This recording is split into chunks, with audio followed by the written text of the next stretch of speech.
Welcome to the Exec Exchange, 15-minute podcast in which a leader from the water sector shares a story to inspire, educate, and inform other water sector leaders from across the globe.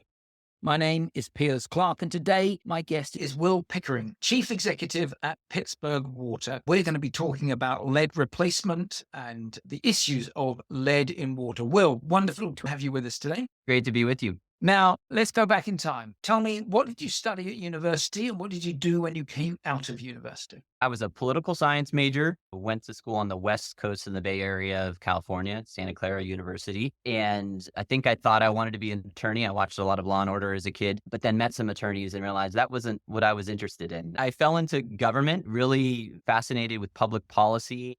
And my first few jobs were in local government and found my way into wastewater and water. And here I sit today leading a utility here in Pennsylvania. Tell me, when did you join Pittsburgh Water and did you come into the chief exec role straight away? I joined Pittsburgh Water in 2016 after spending about 5 years working at DC Water, doing government relations and community relations communications work, and joined Pittsburgh Water. At the time, it was called PWSA. We've since rebranded.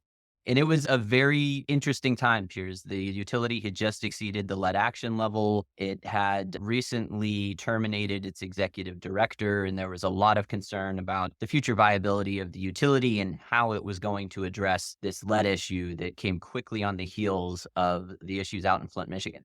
We're going to come back to that in a second, but just before we do, tell me how many people you serve, the big cities that are covered in the region. Is it water and wastewater? We are the largest combined water sewer utility authority here in the Commonwealth of Pennsylvania. Pittsburgh is the second largest city in Pennsylvania. We serve about 500,000 people on average, and we handle everything except for wastewater treatment. Wastewater treatment is handled by a county entity here in our service territory. So we are very involved here, and we are a regional supplier of drinking water even outside the boundaries of the city of Pittsburgh. Now, the topic for today is around lead and lead replacement. And you mentioned in 2016, you were just leaving a very senior comms role at DC Water. And there'd been this national crisis with the Flint crisis all around lead poisoning. For people who aren't familiar with that crisis, can you give me the 30 seconds on that? In Flint, Michigan, here in the Midwest of the United States, there was a very high lead action level exceedance that was actually unearthed by some community advocates. And there was a lot of discussion nationally that caused water utilities to revisit how well they were treating for lead in their drinking water. In Flint, Michigan, their issues were related to switching their source water, and then they did not apply appropriate corrosion control. The circumstances in Pittsburgh were slightly different. We did not change our source water, but it was evident in 2016 that the corrosion control treatment we were using for lead was not effective. Because of all of the national attention in Flint, all of a sudden in the summer of 2016, right as I joined the organization as the communications manager, the person responsible for communicating with the public, this issue hit the desks of those here in Pittsburgh. It was a very interesting scenario in how the organization pivoted to respond to such a crisis. That's Flint, Michigan. We're now in Pennsylvania. You've just arrived and you see that you're above the levels. Now, give us some numbers. How far above the levels were you? How big a problem was this? The lead action level is 15 parts per billion, and I believe that first round that exceeded had the utility at about 20 or 21 parts per billion. A significant level above, no doubt that the corrosion control treatment was not working as planned. And what corrosion control treatment were you using? At that time, they were using soda ash and lime. I was relatively new, but I had the experience of working at DC Water. It had lead issues in the early 2000s, and they really used that concern in the community outcry as an opportunity to become a more transparent organization and really become the world-class utility they are known for. So coming into this role, I knew that this was surmountable. This was something that we could figure out with the right engineering minds. Corrosion control is something that has been around since the 90s. Orthophosphate was an additive used widely in cities a lot like Pittsburgh. We needed to get permit approval from the state to change our corrosion control, which took some time. But then we also needed to work toward replacing the lead lines, really removing the risk. And it took a little while for us to get our program started, but the emphasis was as soon as we got started, we wanted to have the most comprehensive and proactive lead service line replacement program in the country to demonstrate to our customers we were taking this issue seriously. seriously. Which are the pipes that have got the lead? Because in the UK, we still have some old houses that have got the service pipes inside the house behind the meter, but you actually have them in your network. Yes, our responsibility is for the service line, which is running from the water main in the street. Here in Pittsburgh, it often ends at the curb. And one of the tricky parts of this problem was that the ownership ends there, though lead extends from the curb into the property, often known as the private side. And so initially, there was an approach that said, we're going to handle what we're responsible for. And it's up to the homeowner if they want to replace their private side. But we knew better that replacing just half of the job not only wasn't efficient, but could actually create a bigger problem at that particular residence. So we created a program where even though that private side isn't our direct responsibility, we were going to replace and fund the full replacement, which is something that's now envisioned in the updated lead and copper rule. But we were doing this back in 2018. That was a bold decision for someone to have made, but of course it's what buys you the license and the trust with the very public that you're serving. Okay, so you had anti-corrosion measures that weren't working. You were moving to orthophosphate dosing. You were also implementing a renewal program. How long did it take to get that through all the different approvals? How much kickback did you get? How much reticence did you have? As I mentioned, there was some pushback on whether or not we wanted to embark upon taking responsibility for that private side of the water line. And attorneys and others were very nervous about it. When we presented it to the community, we recognized that this was going to cost more than us just doing our part, but it was the right thing to do. And I can count on one hand in the dozens of community meetings that I've attended of anyone pushing back on that. It was very well received. And I think it's because everyone recognized we were in a crisis. It was a public health issue. We needed to rally around and do the right thing, even if it cost more dollars and cents. We are still embarking upon that replacement program, but we have about 12,500 public lines replaced.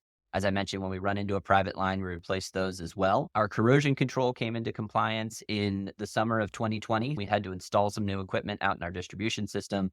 We had an uncovered reservoir we needed to condition for and be able to work around in order for us to add orthophosphate. Now we are fully in compliance. We're more than halfway done with replacing all the lead lines, and we're keeping our foot on the gas pedal to make sure that we get the job done by 2027. We're fully replacing, so we're removing all of the lead out of our system. What I think I heard you saying there is that you are fully compliant. So you could stop now and say, job done, we're compliant, let's move on. But actually, your hunt is continuing to remove all of the lead that's in the Pittsburgh system. I came in as the communications person in 2016, and then in 2020 was elevated into the role I have today. So experienced a lot of the program from a different perspective, and then leading the organization when, as you mentioned, we were technically compliant. We could have packed up and gone home. Our board of directors and I personally felt it was important for us to lean into this issue, take advantage of it while the customers were still aware of it. And then at the very same time, we were really lucky in order to be able to take advantage of the federal funding that was a lot more plentiful in the last few years through the bipartisan infrastructure law. We have taken advantage of grants more so than any other utility in the Commonwealth of Pennsylvania to be able to really supercharge this replacement program. And we hope those dollars will be available for the next few years. You talk about leading within the state of Pennsylvania. You must be the thought leaders within North America in this area. We hear from about a dozen different entities each year who reach out to us. We're really happy to share our lessons and how we've developed our program. So for any other utilities tuning into this podcast, please do reach out. We have no trade secrets. We want everyone to learn from us and be able to stand up a program like this. A key part of this, because we're inside people's homes, is developing enough team and support to be able to interact with customers. It's not like normal utility work where you're just working out in the street. You're having to work with people's schedules. You're inside their property. There's a lot of fun interaction, but in order to do it the right way and get them to allow us to replace the full lead service line, you really have to invest in the community outreach component of this program. You're not actually going into the houses, though, are you? Surely you're not going to people's bathrooms and taking out the lead piping from there. In Pittsburgh, it's older housing stock, and the service line enters in through the basement wall. Our meters are in the basement because of how cold it is here. While we're in there, if they need to update their meter to AMI, and if there are other issues, we make sure that it's all handled in one visit. What would you not do that you did do if you could do it again? We would have spent less time spinning our wheels. I think most people agreed that the right thing to do was full service line replacement, but we spent a fair amount of time worrying about, what if we were sued? What are the plumbing community going to think? Are they going to be in uproar because we're taking business from them? And that wasn't productive. Did the plumbing community throw their arms up in horror? No, in fact, I found a lot of work in our programs. Perhaps the biggest challenge was making sure that the teams that you had out there had the softer skills necessary to engage with Joe Public so that there's a positive experience for the customer all the way through the journey. That's absolutely right. We have a whole team within our customer service department dedicated to making sure that we interact with these customers and explain pre and post construction what they need to do.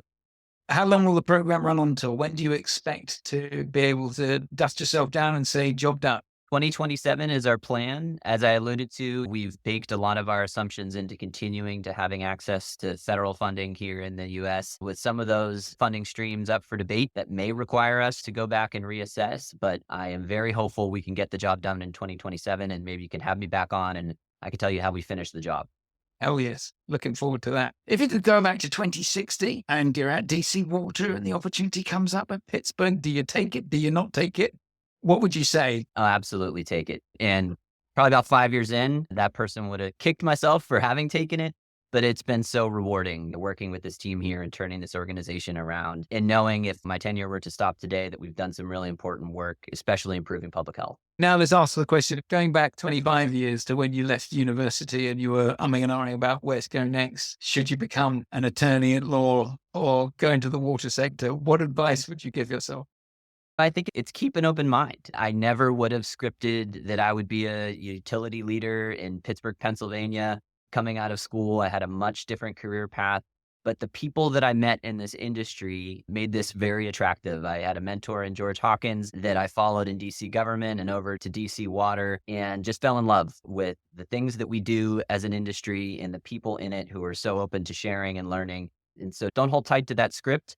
Keep an open mind and see where life takes you. And it certainly can be a lot more rewarding that way. George Hawkins was also a mentor to me for a period, and he is an exceptional man. You have been listening to the Exec Exchange with me, Piers Clark, and I've been talking with Will Pickering, the Chief Executive of Pittsburgh Water, and we've been discussing lead replacement. Hope you can join us next time. Thank you.